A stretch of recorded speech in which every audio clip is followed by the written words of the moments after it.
Now, just about everyone has tried 1 or 5. We're talking about diets.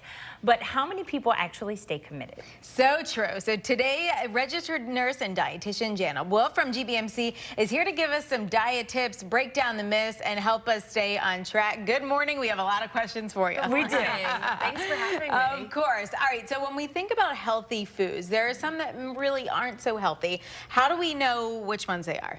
Well, we get tricked a lot by the marketing on fronts of boxes and packaged foods, and we often walk in and out of the aisles looking for things that might shout out to us as healthy. Right. There's a couple of things right off the top of my head that I see my patients going after, such as like unsweetened fruit juice. It's pretty much the same as soda. And those smoothies that you see, like the naked smoothies, that's pretty much just packed with fruit juices and extra sugar. So you don't need that either. Might as well just stick to the regular old piece of fruit. And I compare it to like 1 glass of orange juice is about 5 to 9 oranges squeezed. So would you ever sit down and eat 5 to 9 oranges? Right. No. It's just about 1. So another thing is like cereals, granola. You know, that can be fiber packed and, you know, low fat, but it could be also filled with sugar as well. Yogurts as well. It's you really want to just look for the things that are lowest in sugar and the least processed if possible.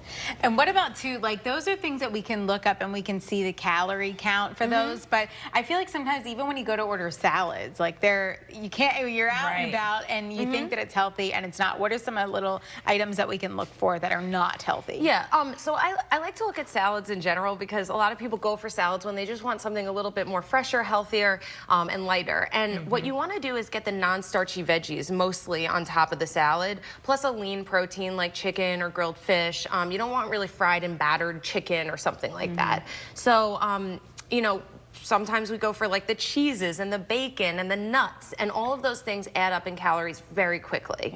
Nuts specifically, I see a lot of people going for, you know, almonds, cashews, peanuts, peanut butter. All of these things are great, and they have good healthy fats in them, but only in very small amounts.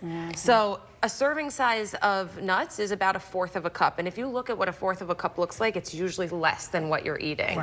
So we underestimate how many calories we're eating often. Okay, and so what about gluten-free? Is that actually higher in carbs? So gluten-free is pretty much the same in carbs as regular foods that aren't gluten-free.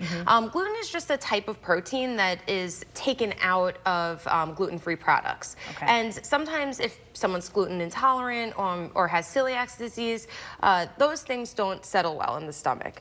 But when you see something that's gluten-free, like cereals, cookies, crackers, things like that, they use rice flour, corn flour, tapioca flour, cassava flour. These all have high carbs. So it's just a replacement for your regular wheat flour.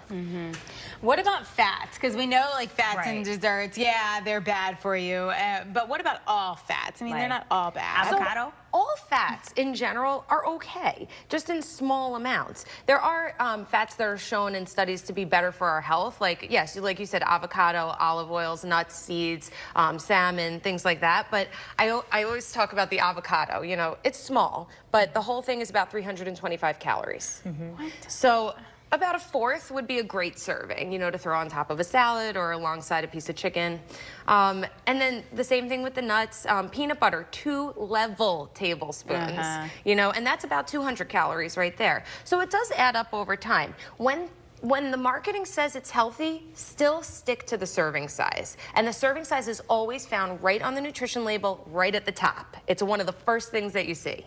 Okay, and so protein. So we talked about that, and we were talking about sugar, protein, and everything else. How much protein should we actually eat? Yeah, in general, everyone might have a different protein gram number, you know, based on your gender, your activity level, your height, your weight. And my recommendation is to always see a dietitian. They'll give you an average of how many grams of protein you should be having per day based on your goals.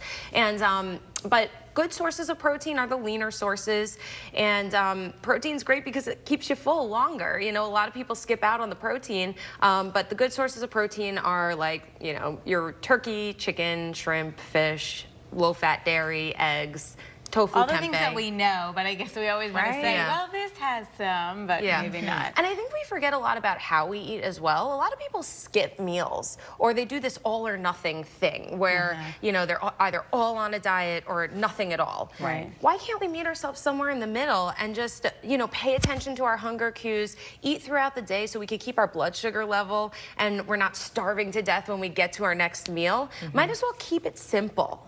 I love the idea. Yeah, right, I love you. You come back anytime. Yes. If not, we'll come and see you at GBMC. Sounds good to me. Thank you so much for joining us. Thank you. All right, up next, we'll find out